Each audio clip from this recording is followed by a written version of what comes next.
vamos dar início a mais uma aula do nosso curso básico de Direito Previdenciário. E assim como na aula anterior, o tema da nossa aula, e também o será o da próxima, diz respeito aos recursos, evidentemente focados nas demandas previdenciárias. E quando nós estudamos os recursos, é preciso examinar o Código de Processo Civil, porque lá nos seus artigos 994 a 1008, nós temos um conjunto de regras gerais que são bastante importantes para o processamento e a análise dos recursos em geral. Evidentemente que na nossa aula de hoje nós vamos falar a respeito do recurso adesivo, do reexame necessário, da apelação, basicamente, Mas antes de ingressar propriamente na análise desses temas, se torna oportuno fazer algumas considerações ainda sobre essas questões que dizem respeito às regras gerais. E eu começo destacando o artigo 994, que já é do nosso conhecimento, porque esse artigo 994 ele consagra o princípio da taxatividade, ou seja, o rol de recursos que podem ser manejados pelas partes, ainda mais quando nós pensamos que o processo ele deve terminar dentro de um prazo razoável, os recursos, então, que prolongam a marcha processual são apenas aqueles instrumentos que são definidos expressamente na lei. E essa definição ela pode ocorrer não apenas no CPC, mas nós temos leis que regulam procedimentos específicos, então também é possível que nós tenhamos recursos que são regulados por essas leis. Mas o que se quer dizer é que o novo CPC, dentro de uma cultura de cooperação processual, ele viabilizou, inclusive, que as partes possam aprovar negócios jurídicos processuais. Mas não existe a possibilidade que as partes entabulem e acordem a respeito de novos recursos não previstos em lei. Com relação a outros recursos que podem ser previstos em procedimentos específicos, basta a gente citar aqui, para pegar um exemplo próximo da nossa realidade, no âmbito dos juizados especiais federais, nós temos recursos muito particulares. Eu vou citar aqui os incidentes de uniformização. Então, são recursos que foram concebidos com o objetivo de buscar uma uniformização dentro do microsistema dos juizados especiais federais, e ali nós temos o incidente de uniformização regional, o incidente de uniformização nacional e ainda o incidente de uniformização dirigido ao STJ. Aliás, quando a gente fala dos juizados, eu não tenho como não destacar essas particularidades, porque verdadeiramente os juizados especiais federais eles consagram um habitat processual diferenciado, com paradoxos e peculiaridades. Basta a gente lembrar, por exemplo, que legislar em matéria processual é competência privativa da União. Nós sabemos, está lá no artigo 22, inciso 1º. Entretanto, a própria Constituição Federal permite que os tribunais deliberem a respeito da composição dos seus órgãos julgadores e também estabeleçam uma regulação relativa à forma como o processo vai tramitar naquilo que não contraria, evidentemente, as leis processuais, e é por isso que nós encontramos nos regimentos internos dos tribunais algumas disposições que são muito importantes e que podem ter alguma variação, levando em conta, por exemplo, as particularidades de cada tribunal. E só para citar um exemplo, no caso do IRDR, nós temos tribunais que a competência para julgar o IRDR é da Corte Especial. Já um tribunal menor pode prever que a competência para julgar o IRDR seja do pleno do tribunal. Então, evidentemente que nós podemos ter algumas particularidades. Mas o que eu falava nos juizados é que nós vamos encontrar, por exemplo, recursos que não têm nome e nem prazo. Lá na lei dos juizados, por exemplo, a gente vai verificar que contra a sentença não cabe a apelação, mas sim cabe o recurso inominado, e que o prazo para interposição desse recurso não é o mesmo prazo previsto lá no CPC de 15 dias, aliás, que é o prazo geral para a interposição dos recursos, com exceção dos embargos de declaração. Mas assim, e ainda nós vamos encontrar nos juizados especiais, nós temos uma resolução, a resolução 347 de 2015, que trata da compatibilização dos regimentos das turmas recursais. Porque imaginem se, como a lei tem essas lacunas, se cada tribunal estabelecesse uma regulamentação ao seu bel prazer. Seria um clima de absoluta insegurança jurídica. Mas, assim, essa resolução 347 de 2015, ela cria recurso não previsto em lei. É isso mesmo que vocês estão ouvindo, tá? Nos juizados especiais federais, nós temos contra a decisão que inadmite o incidente de uniformização a previsão de recursos que não são previstos em lei. Tá? Nós temos lá a previsão do recurso de agravo ou do agravo interno em simetria ao que acontece, né, com o recurso extraordinário dirigido ao Supremo Tribunal Federal, dependendo do fundamento da inadmissibilidade. Né? Mas então, só para falar da importância dessas regras gerais, né? Ali já o artigo 995 do CPC fala do efeito impeditivo, né? Ou seja, os recursos, via de regra, eles o que acontece? Quando você interpõe um recurso, você está prolongando a marcha processual e, por consequência, você está impedindo o trânsito em julgado. Tá? Esse efeito impeditivo, ele não se confunde com o efeito suspensivo. Né? Aliás, a regra é que a decisão, salvo quando a lei expressamente prevê, né, a decisão que é desafiada por um recurso, esse recurso ele não tem efeito suspensivo. Né? Agora, quando a gente pensa na apelação, daí é o contrário, porque a apelação, via de regra, nos termos do artigo 1012, ela vai ser dotada de efeito suspensivo.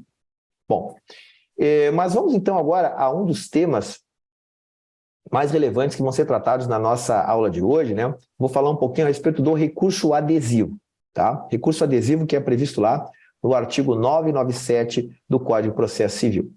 Vejam que quando a gente pensa nos recursos, a parte que não se conforma com uma decisão, tendo em vista, né, o próprio conceito de recurso, que é o remédio voluntário e idôneo, né, a ensejar a mudança, a anulação, a revisão ou a complementação dentro da mesma relação processual, né? Cada parte que não se conforma com a decisão, ela deve interpor o seu recurso de forma independente e prestando atenção nos requisitos legais, né? Mas, desde logo, que a gente deve deixar claro aqui é que o recurso adesivo ele não é uma outra espécie de recurso, tá? Conforme se poderia supor inicialmente, né? Quando a gente fala em recurso adesivo, nós estamos destacando uma forma especial de interpor apelação, recurso extraordinário ou recurso especial, nos termos do parágrafo 2º do artigo 997. Né? Então, o recurso adesivo ele vai ficar, uma espécie subordinada de recurso, né? Depende a sua análise do recurso principal e se aplicam as mesmas regras relativas à admissibilidade desse recurso, que vai ser dirigido, evidentemente, ao mesmo órgão perante o qual foi interposto o recurso principal. Né? Esse recurso adesivo, né, se ele não for conhecido, se houver desistência, se houver a inadmissibilidade, então o recurso adesivo também não vai ser conhecido. Ao contrário do que a gente poderia pensar, né, é curioso, a lógica do recurso adesivo é a seguinte: é uma lógica para desestimular a interposição de recurso. Tá? Porque o que se pensou inicialmente? Né? Se a parte faz 4 pedidos, né, o juiz acolhe 3 e o 4º pedido ele acolhe em parte. Né? Então, se o autor ele quer receber desde logo aquilo, né, que ele postulou na via judicial, que foi reconhecido pelo Poder Judiciário, se ele recorrer daquilo que ele perdeu, o processo naturalmente vai demorar, né, um tempo que pode ser maior ou menor, dependendo, né, para onde ele tiver dirigido o seu recurso. Só a título de curiosidade, né, eu não sei se você sabe, mas no estado de São Paulo, o Tribunal de Justiça de São Paulo, se você recorre para o TJ de São Paulo, demora 1 ano só para você saber quem é o relator do teu recurso. Tá? Então, olha só, demora 1 ano para você saber quem é que vai julgar o teu recurso. Então, assim, a modalidade do recurso adesivo, ela foi criada dentro dessa perspectiva. Olha, se eu perdi uma parte daquilo que eu estou postulando, mas assim, uma fração pequena, então eu vou abrir mão, eu não vou recorrer. Mas se o meu adversário recorre, aí nesse caso eu posso manifestar o meu recurso na modalidade adesiva. Tá? E esse recurso adesivo, olha só, ele não precisa tratar da mesma matéria que foi impugnada pela parte contrária. Pode tratar de outra matéria, mas só será conhecido se o recurso principal for admitido. Então, como exemplo, tá? Eu separei aqui algumas decisões que depois eu mando para vocês, do TRF da 4ª Região. Por exemplo, Se o autor postula benefício por incapacidade, na sentença foi reconhecido o direito ao auxílio-doença, antigo, né? Agora o auxílio por incapacidade temporária.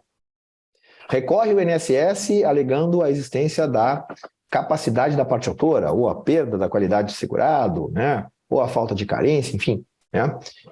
No momento em que é intimado, a parte autora pode recorrer para obter a aposentadoria por invalidez ou aposentadoria por incapacidade permanente. Tá? Quais são os requisitos para você ingressar com o recurso adesivo? Os requisitos são 2. O primeiro deles é a sucumbência recíproca, né? E é facilmente explicável. Ou seja, se você ganhou tudo o que você pediu, qual o sentido e a utilidade de você ingressar com recurso adesivo? Você ganhou tudo que você pediu, né? E o segundo requisito é uma conformação inicial com o julgado. Então, é aquilo que eu falei no exemplo que eu dei para vocês, né? A parte inicialmente estava conformada com a situação, né? Ela pretendia receber logo o que tinha de direito, mas como a outra parte recorreu, bom, então ela decide agora manifestar a sua inconformidade na forma adesiva. Mas vejam, eu não posso me valer do recurso adesivo para complementar o recurso principal. No momento em que houve o protocolo do recurso da parte autora, se esgotou o direito de recorrer. Tá? Houve o princípio, né, da preclusão consumativa. Se a parte recorreu pouco, ela recorreu mal, ela não vai poder agora ingressar com um segundo recurso para complementar o primeiro. Tá? Mesmo que ainda houvesse o prazo para tanto. Então, por isso que nem sempre, vamos dizer assim, aquele recurso que é feito logo após a decisão é uma melhor estratégia. Às vezes é melhor você refletir, né, a respeito, para compreender bem a decisão e ver as possibilidades que você tem para manejar o teu recurso. Aqui nós também temos exemplos do TRF da 4ª Região reconhecendo, né, que em razão da preclusão consumativa, a parte não poderia ingressar com o recurso adesivo. Tá? Nesse caso aqui, eu tenho um exemplo interessante, ó, que o INSS apelou em 14 de dezembro de 2021, a parte autora ela foi intimada em 22 de dezembro, né, e no dia 26 manifestou ciência com renúncia de prazo. Aí, 10 dias depois, quando o processo já tinha sido remetido para o TRF, né, ela disse que, por equívoco, né, ela fez aquela manifestação, né, e, além de juntar as contra-razões, ela vem com um recurso adesivo. Ora, uma vez que ela recorreu, né, ou que ela renunciou, né, então não tem mais essa possibilidade, né, para ingressar com o seu recurso de apelação e também o recurso adesivo. A questão da sucumbência recíproca né, é evidente, é flagrante a necessidade da sucumbência recíproca para viabilizar o recurso adesivo, e tem também, vou trazer para vocês, decisão do STJ, né, justamente destacando, né, a violação ao artigo 997, quando não há caracterização da sucumbência recíproca e, por consequência, não se admite o recurso adesivo.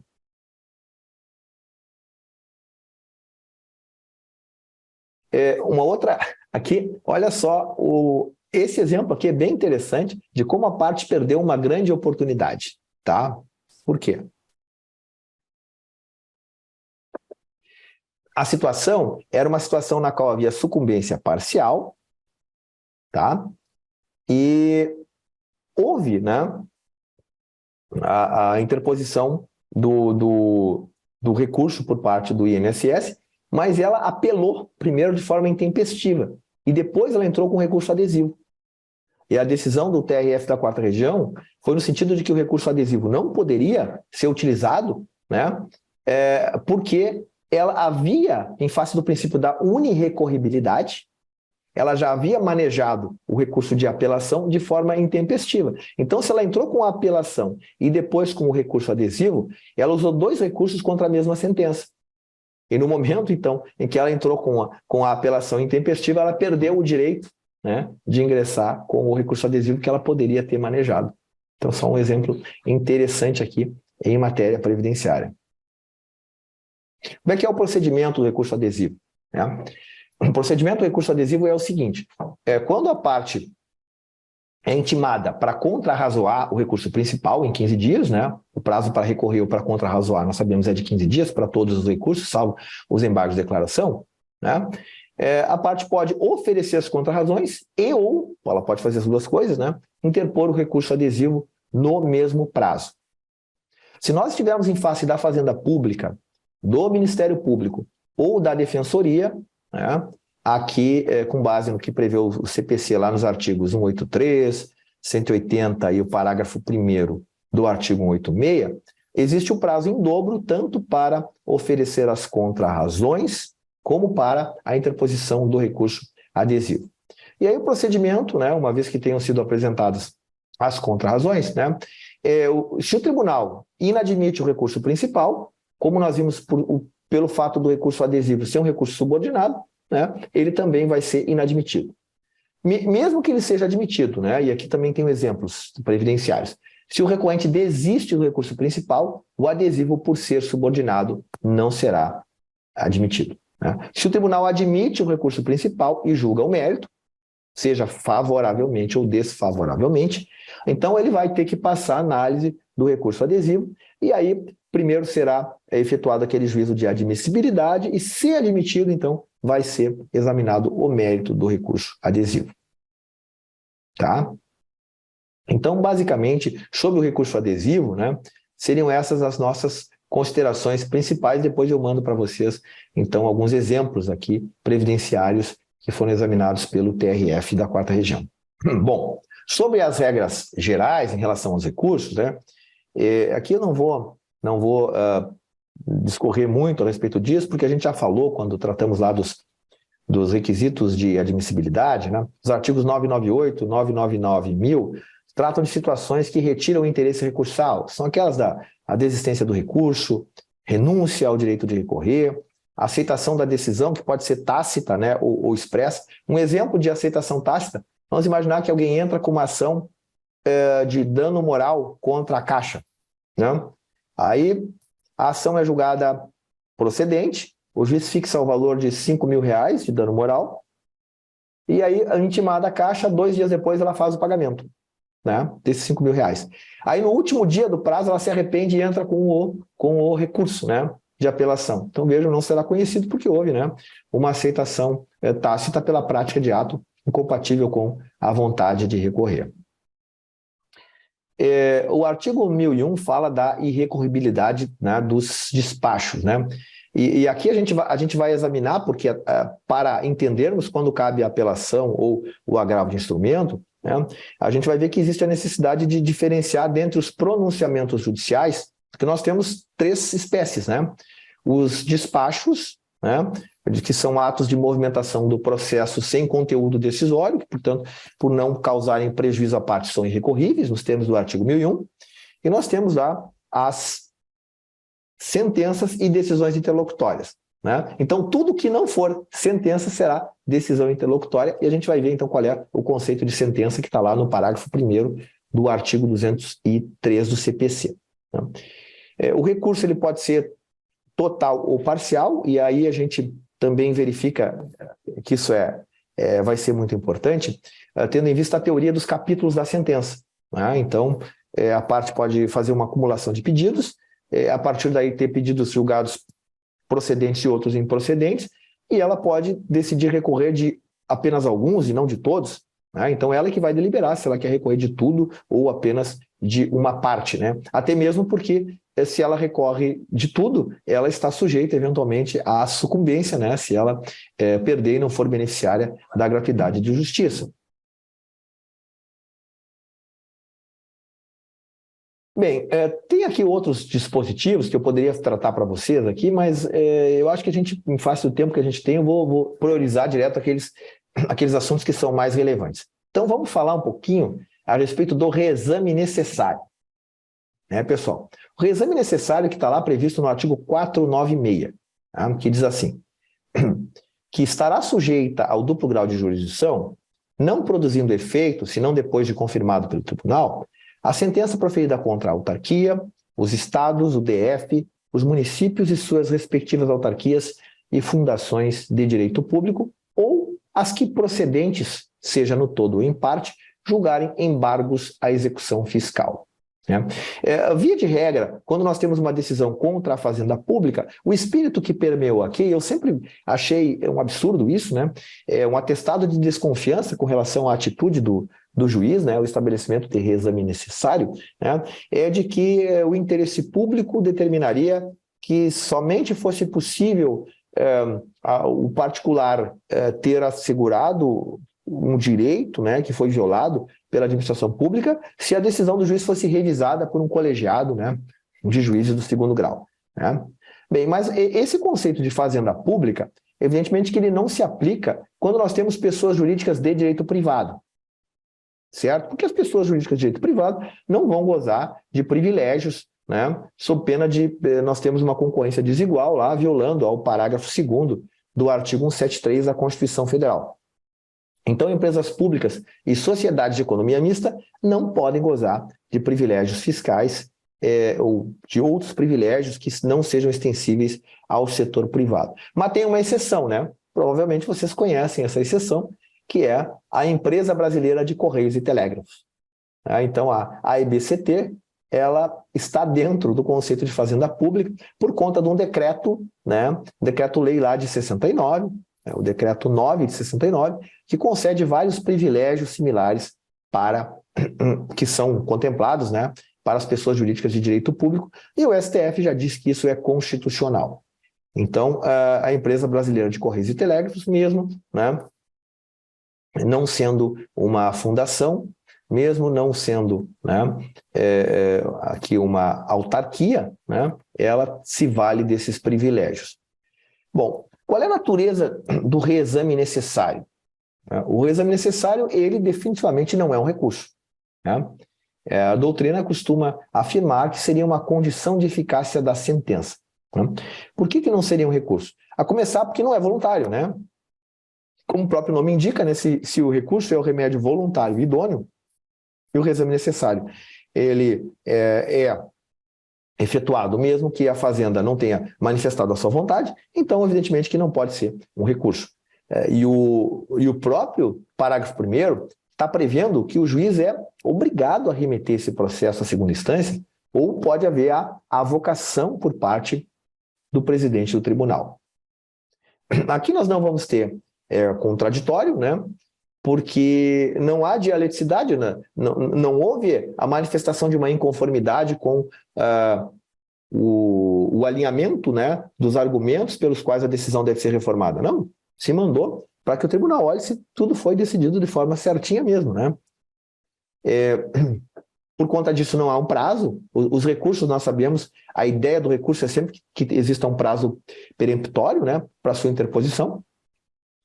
E, por fim, o princípio da taxatividade, não há previsão de reexame necessário lá no artigo 994, que tem o rol de recursos. O reexame necessário, ele não figura só no CPC, Nós temos algumas leis que têm procedimentos específicos que também contemplam o reexame necessário. Basta citar aqui o mandado de segurança, a lei do mandado de segurança, lá no artigo 14, e a lei da ação popular, no artigo 19, contemplam o reexame necessário. Bom, mas embora não seja um recurso, o reexame necessário, ele está, vamos dizer assim, a ele se aplicam institutos que são tipicamente recursais. Primeiro que a gente pode recordar aqui é a proibição da reformatio in pejus. Então, a situação da fazenda pública ela não pode ser agravada por conta do reexame necessário, e nesse sentido o STJ tem a súmula 45. O outro detalhe interessante é que o reexame necessário ele pode ser decidido monocraticamente. Então, aqui nós não temos a necessidade de que o reexame necessário obrigatoriamente seja confirmado pelo órgão colegiado. Não, né? Se o juiz vai decidir monocraticamente aplicando lá os artigos 932, inciso 4 e 5, ele não vai precisar submeter ao colegiado, né?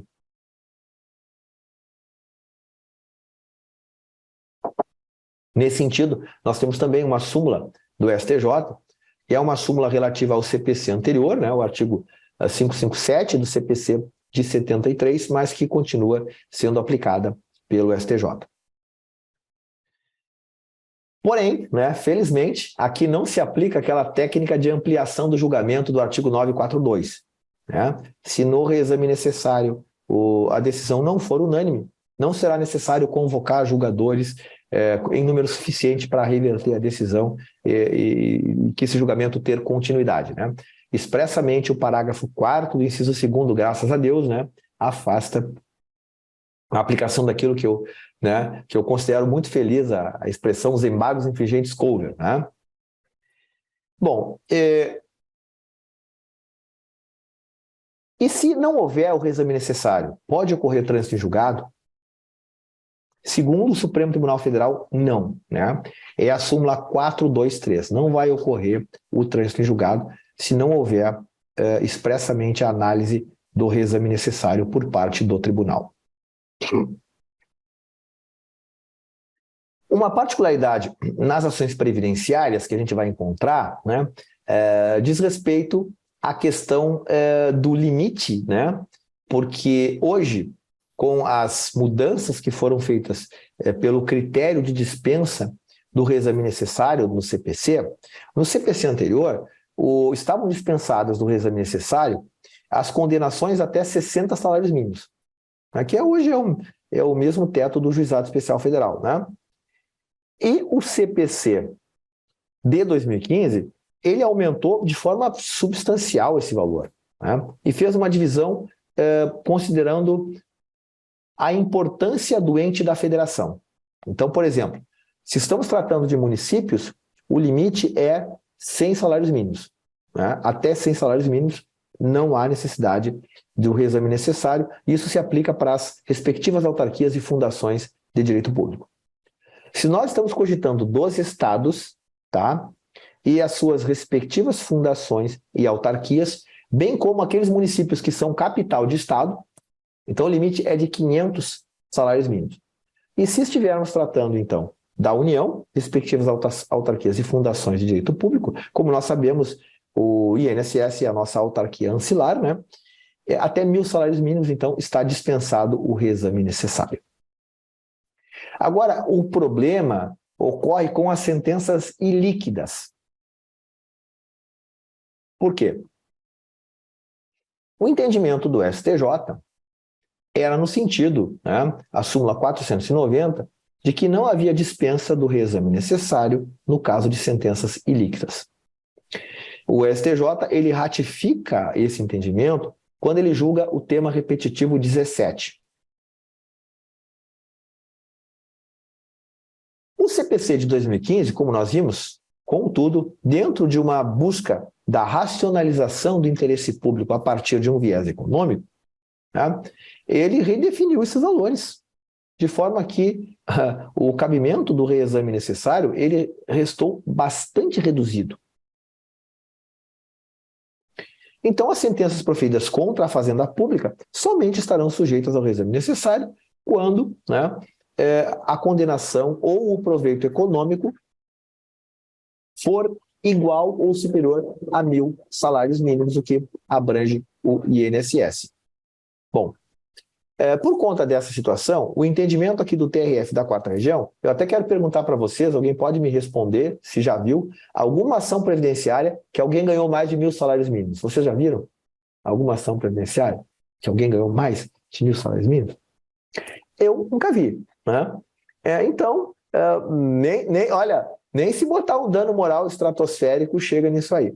Então, por conta disso, realmente, o TRF passou a aplicar para todas as ações previdenciárias, mesmo que fossem ilíquidas, né? As sentenças e os acórdãos. Né? Porque as causas de natureza previdenciária por maior, né, que sejam os índices de correção monetária, juros de mora, né, não é possível chegar nesse valor. Né? Eu estou perguntando para vocês porque eu nunca vi, né? Talvez alguém tenha visto. Então, o TRF passou a aplicar para todas. Porém, esse entendimento não é unânime. O STJ afetou o tema 1081, tá? Tema 1081 do STJ, e por maioria, o STJ entendeu o seguinte, mas felizmente, tá, houve a afetação para definir a seguinte questão controvertida. Se a demanda previdenciária, cujo valor da condenação seja aferível por simples cálculos aritméticos, deve ser dispensada da remessa necessária quando for possível estimar que será inferior ao montante previsto no artigo 496, parágrafo 3º, inciso 1º, ou seja, sempre, né? Na verdade, isso aqui é sempre. Então, houve a afetação dessa questão controvertida, mas vocês sabem que quando, no sistema de precedentes vinculantes, o normal é quando você vai afetar uma determinada matéria, que você determine o sobrestamento dos processos que tratam da mesma matéria, até que seja definido, né, qual o entendimento a ser aplicado, por uma questão de isonomia e segurança jurídica. Mas o STJ, o que fez aqui, né? Ele suspendeu a tramitação dos processos com recurso especial, ou agravo em recurso especial, interposto na origem. Né? Então, nesse caso, se não houver o recurso especial, ou não houver o recurso, o agravo no recurso especial, está tudo bem, não vai ser necessário sobrestar.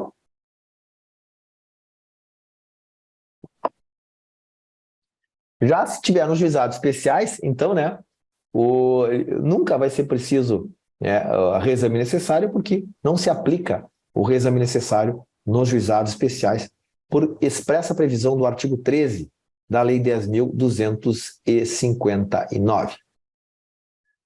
Bom, mas ainda não se aplica reexame necessário, tá? Parágrafo 4º do artigo 496. No caso de súmula de Tribunal Superior, né, está se decidindo em consonância com súmula de Tribunal Superior, ou se o acórdão proferido ele estiver, né, em sintonia com fundamento em recurso repetitivo, certo? Seja julgado pelo STF ou pelo STJ, ou ainda entendimento firmado em IRDR ou IAC, né? Ou entendimento coincidente com orientação vinculante firmada no âmbito administrativo do próprio ente, consolidada em manifestação, parecer ou súmula administrativa.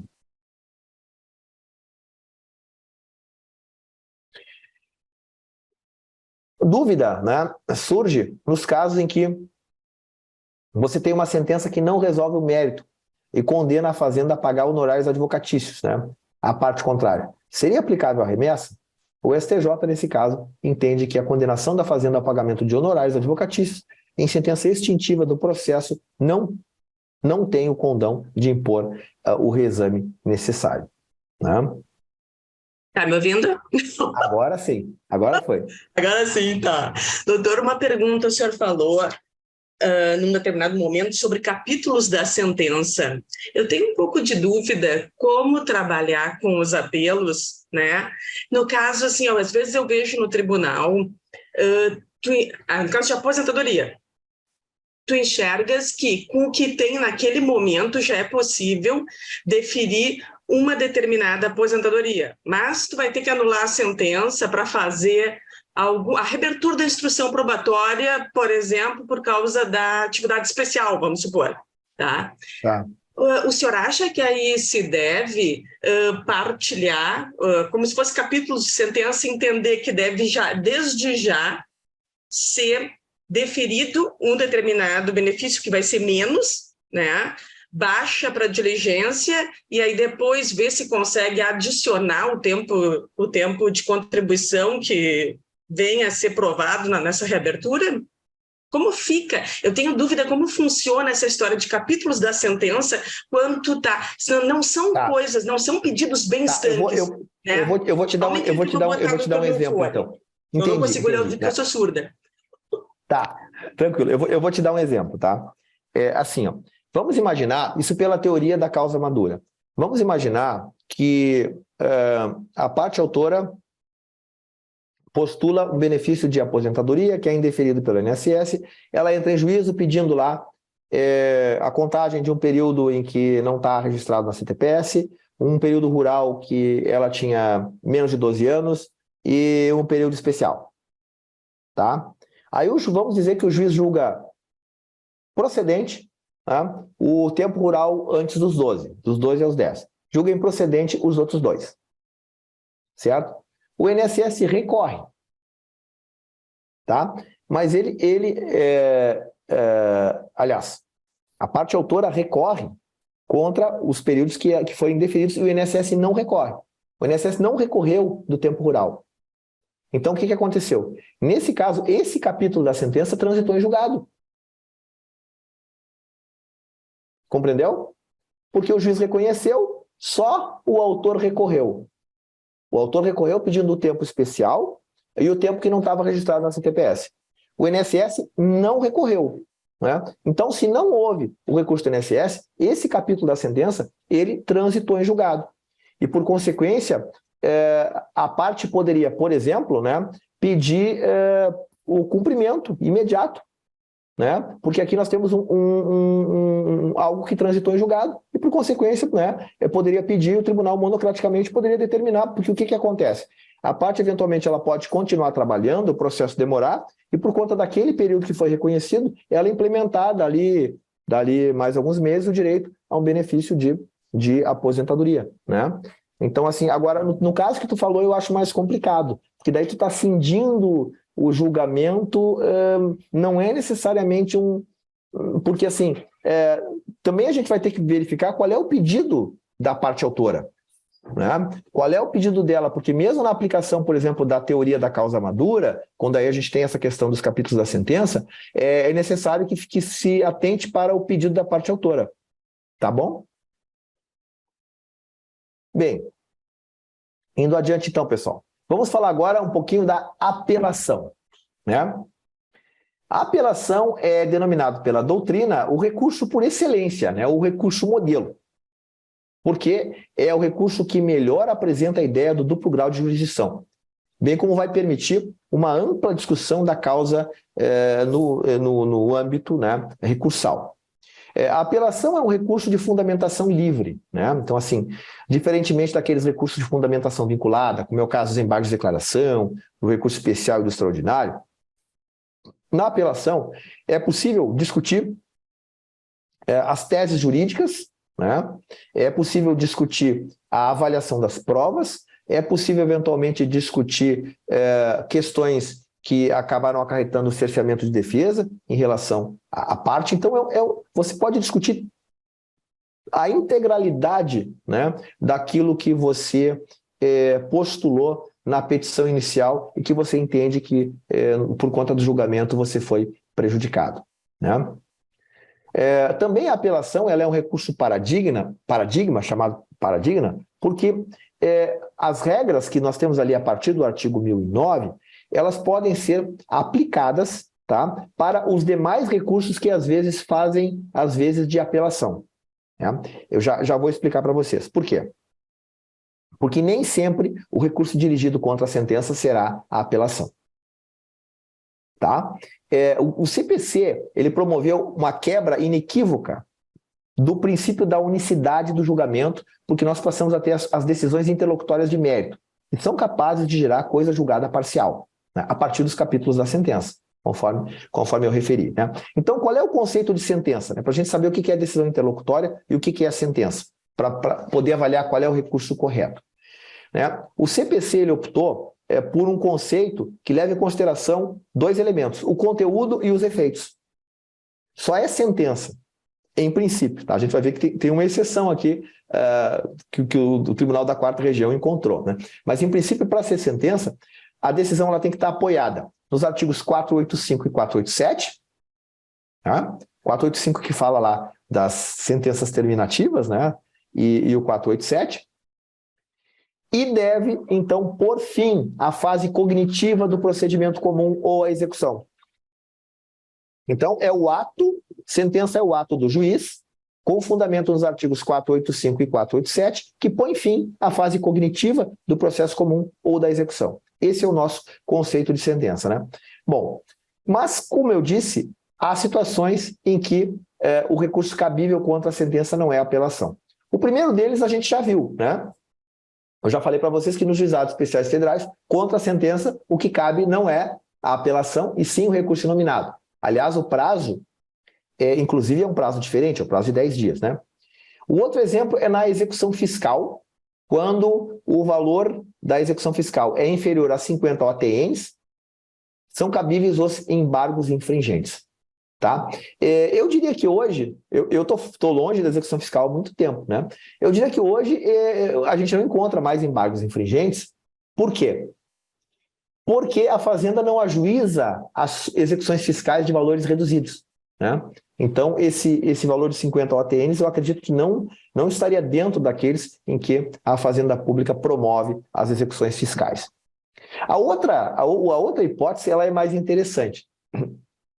A nossa lei fundamental atribui ao juiz federal a competência para julgar as causas entre Estado estrangeiro ou organismo internacional contra município ou pessoa domiciliada no país. E esse caso é muito interessante por quê? Né? Além da matéria ser muito interessante, quem vai funcionar como segundo grau não é os TRFs. Quem vai julgar esse recurso vai ser o STJ. Então, aqui nós temos o chamado ROC, Recurso Ordinário Constitucional, né, que, portanto, contra a sentença do juiz de primeiro grau, vai caber esse recurso ordinário constitucional, que vai ser julgado pelo STJ diretamente. Já tinha ouvido falar disso, pessoal? É bem interessante, né? Bom, e ainda, agora para a gente entender um pouquinho mais os casos em que deve ser manejada a apelação, ou o recurso de agravo de instrumento, né?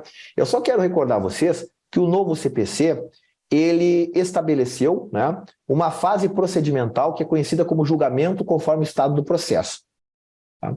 Esse julgamento conforme o estado do processo, ele é um gênero que congrega um conjunto de técnicas processuais que são 4 espécies, basicamente, né, de possíveis caminhos que serão trilhados conforme o caso. Ou seja, nós podemos ter a extinção do processo, lá no artigo 354, o julgamento antecipado do mérito, artigo 355, ou, né, o julgamento antecipado parcial de mérito, ou o saneamento do processo. Tá? Então, olha só. A extinção do processo, ela ocorre normalmente naqueles casos em que o magistrado, ele tem, né, desde logo, a noção de que o processo não deve se sujeitar a delongas desnecessárias. Assim é que, sobrevindo qualquer das hipóteses lá do artigo 485, ou seja, das sentenças terminativas, né, o juiz vai indeferir a petição inicial. O processo está parado há mais de um ano por negligência das partes. Você tem lá a ocorrência de litispendência, coisa julgada, né, ou alguma das outras causas lá do artigo 485, então o juiz vai promover a extinção do processo com uma sentença terminativa, uma sentença sem julgamento mérito. Então, obviamente, que o recurso manejado contra essa sentença vai ser a apelação, né? Ele também pode promover a extinção do processo sem julgamento, aliás, a extinção do processo nos termos do artigo 354, quando tem hipóteses previstas no artigo 487, mas que a doutrina diz que não seriam verdadeiras sentenças de mérito. Seriam sentenças de mérito só por opção política, porque a autêntica sentença de mérito é aquela do artigo 487, inciso 1º, quando o juiz julga procedente ou improcedente os pedidos do autor. Tá? Quando ele reconhece a prescrição ou a decadência, que é o inciso 2º do artigo 487, ou quando ele homologa a transação ou a renúncia à pretensão, né, ou o reconhecimento da procedência do pedido, então nesses casos não seriam autênticas sentenças de mérito, mas de todo modo, contra isso seria cabível a apelação. Agora, pode acontecer, né, por isso que é importante a gente compreender o conceito de sentença, que o juiz acolha, por exemplo, a prescrição ou a decadência em relação a um dos pedidos, né, da parte autora e determine, né, a instrução probatória. Então, nesse caso, como nós temos aqui uma decisão, né, que não vai extinguir o processo, muito embora baseada no artigo 487, né, inciso 2º, o recurso cabível aqui não seria a apelação, e sim o agravo de instrumento. Tá? Bem, o julgamento antecipado de mérito. O julgamento antecipado de mérito está previsto lá no artigo 355. Tá? O julgamento antecipado de mérito, aqui, evidentemente, que nós vamos ter uma cognição exauriente, né? O magistrado, ele, após a fase de saneamento do processo, ele verifica que não tem a necessidade de produzir provas, de realizar audiência, inquirir testemunhas, né? Então, desde logo, ele vai, nos termos do artigo 355, julgar o mérito, mas da integralidade dos pedidos da parte autora. Ou se for constatada a revelia, né? Se for constatada a revelia, não houve requerimento de prova, né? Então, nesse caso, ele pode também, desde logo, julgar o mérito. Nesse caso, sendo o julgamento total de mérito, vai ser essa decisão passível de ser desafiada pela apelação. Vejam que pode acontecer, em termos previdenciários, exemplo, né? O que está se discutindo, todas as informações estão lá no CNIS. Tá? Ou então, as informações estão no CNIS, a parte requereu na esfera administrativa, foram produzidas provas na esfera administrativa e a parte, né, devidamente intimada não postulou a produção de nenhuma prova. Tudo o que é necessário para o julgamento já está no procedimento administrativo. Tá? Então, apenas pela análise dos documentos, o juiz não tem a necessidade de determinar a realização de uma audiência de instrução e julgamento. Agora, isso não impede, né, se o magistrado, evidentemente, considerar, com base nos seus poderes instrutórios, que tem algo que ele seja necessário um maior esclarecimento, então ele pode determinar a realização, sim, de diligências, né?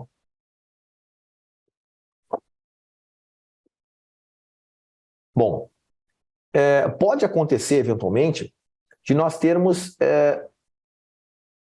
decisões interlocutórias que não são passíveis de serem impugnadas, né? Seja por apelação ou por agravo, aliás, serem impugnadas por agravo, porque naquele momento são irrecorríveis, e que vão, né, ser discutidas no momento da apelação. Vejam, se você tem uma decisão com conteúdo dos artigos 485 e 487 que coloca fim à fase cognitiva, o que cabe contra essa sentença é a apelação. Agora, se é uma decisão parcial de mérito, então o que cabe é o agravo de instrumento. Tá? Agora, vamos pensar na seguinte situação.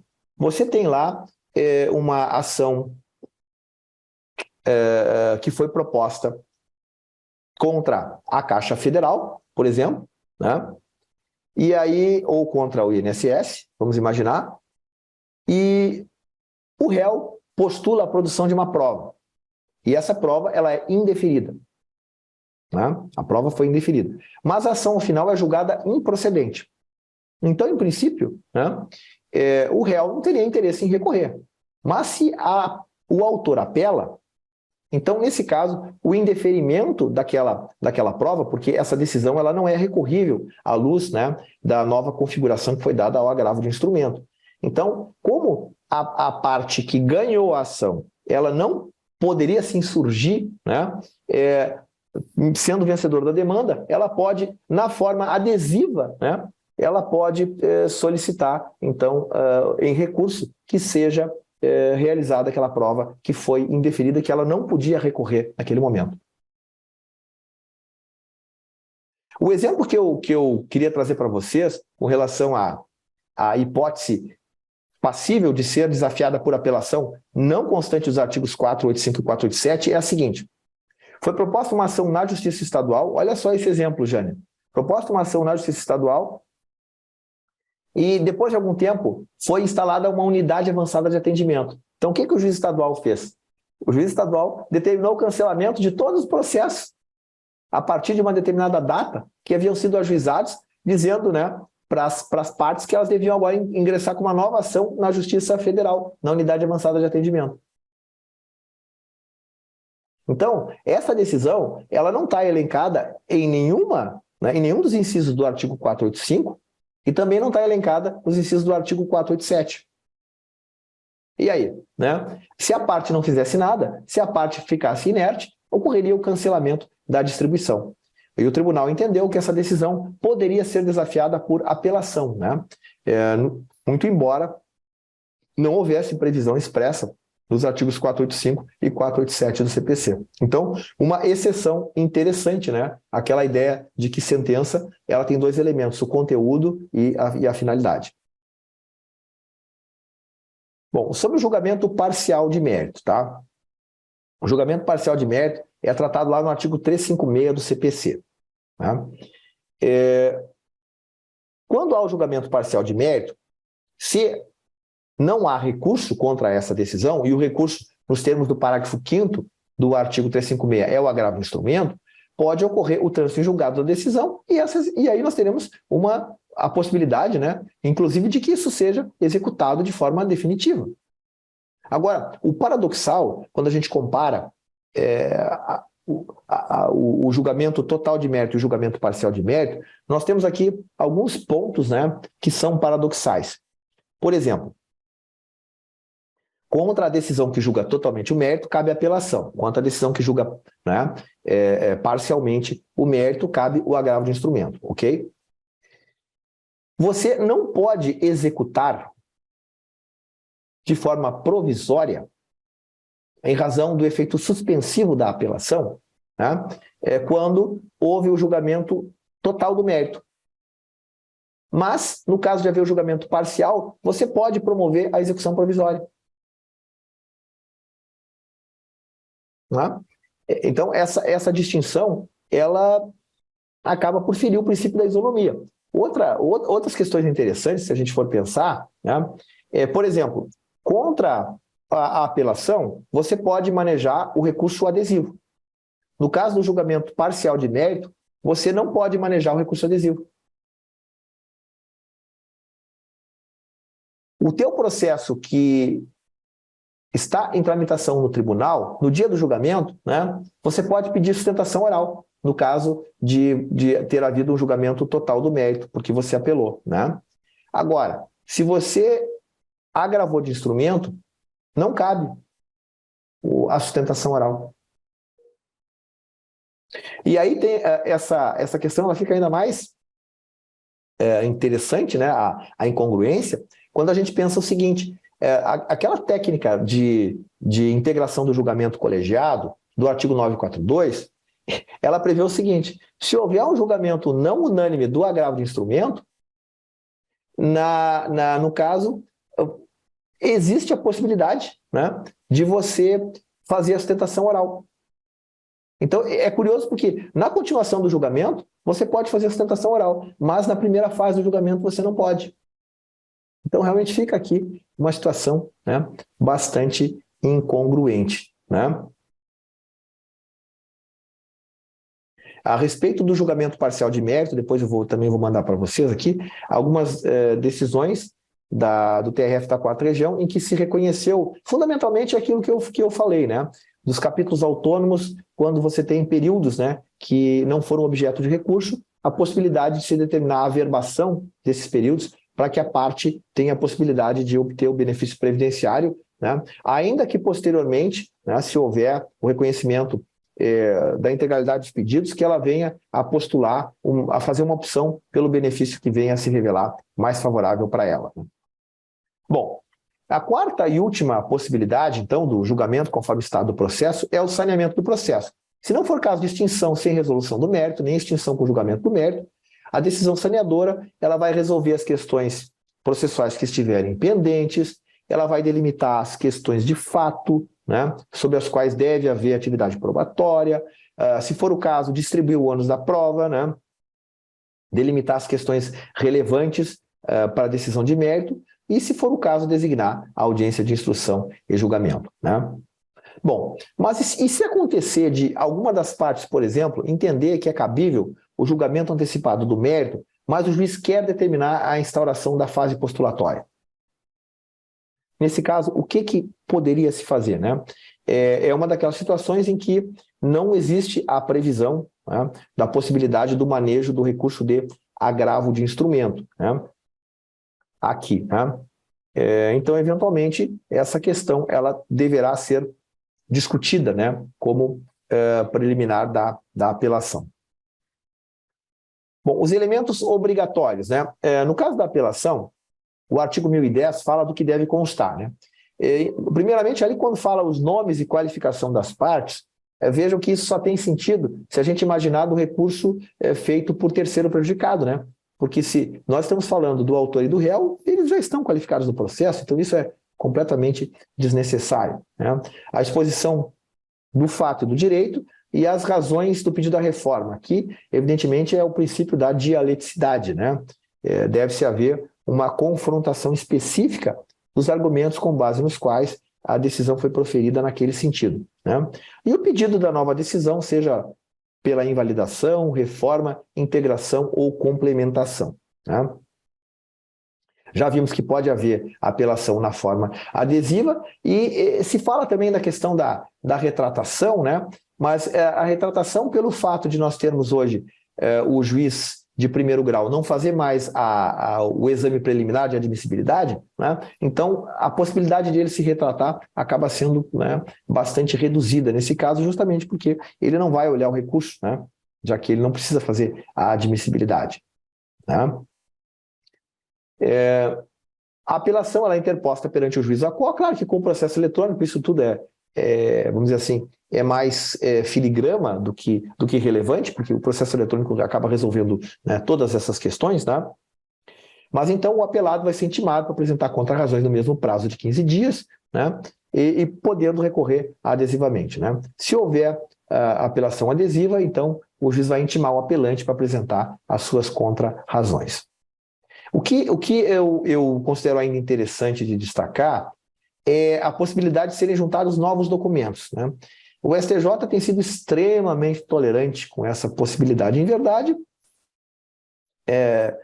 cada vez mais eu me convenço, né, de que a parte que ingressa com o processo ela tem que ter responsabilidade, né? Então, mas o STJ ele considera que, salvo se for documento indispensável à propositura da ação, se não houver comprovação de má-fé, e má-fé sempre vai ter que ser comprovado, né, pela outra parte, então dificilmente você vai conseguir fazer isso, e se oportuniza o contraditório, se aceitam os documentos juntados em sede de apelação, né? Sobre as contra-razões, né, o último ponto que eu destacaria é que as contra-razões elas ganharam mais importância, né, no novo CPC, porque não apenas elas têm a função de manifestarem resistência às razões trazidas pelo apelante, mas você pode impugnar, conforme eu falei, a decisão interlocutória quando a parte não deseja apresentar apelação de forma individualizada apenas por aquele tópico, né? Então, nesse caso, você pode, nas contra-razões, manifestar sua insurgência contra aquela decisão que no curso do processo cerceou a produção de uma prova, né? E você, então, como teve a vitória na ação, você não tem interesse, né, de recorrer, mas já que a outra parte recorreu, então nas contra-razões você pode manifestar, né, a sua insurgência contra aquela decisão, né? Fundamentalmente seriam essas as questões relativas à nossa aula de hoje, né? Pessoal, vocês têm alguma dúvida? Não? Então eu agradeço aí a todos pela atenção que dispensaram, né, na presente aula, e nos veremos então no dia 2, para a nossa última aula, quando vamos falar então de agravo de instrumento, né, embargo de declaração e do agravo interno.